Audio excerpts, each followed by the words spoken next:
Kayo po ba mga bossing ko ay isa sa mga nag-iisip na mga pinakamabibisang pamamaraan para po tayo ay swertihin sa ating pong buhay?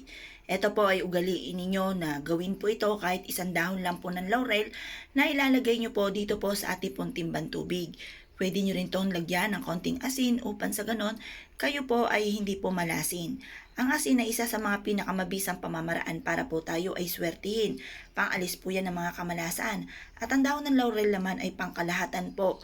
Kung kayo ay kung ano ang gusto nyong kahilingan, kagaya ng kung kayo lagi may problema sa pera, bukod sa sipag at tiyaga ay mainam na subukan nyo po ito. Ang dahon po ng laurel ay isa sa mga pangkalahatan na mga problema po ninyo na gusto nyong i-wish ay maaaring matupad po dito. Subok na po ito kung kayo may problema sa pera, pag-ibig, kalusugan, at ganoon din po lagi kang apple of the eye ng mga taon chismoso-chismosa. Lagi kang napag-iinitan po nila na hindi mo naman sila inaano. Or kaya ang dami nyo na pong pinasok na negosyo pero lagi kang nalulugi. Ang dami nyo na naging karelasyon pero hindi ka po makahanap ng forever.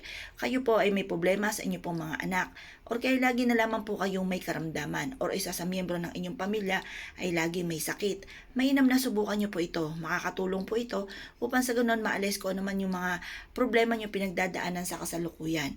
Kung kayo po isa sa mga naniniwala at gusto nyo po itong gawin nyo po ito kada kayo maliligo sa umaga at lagyan ng kapranggot na asin.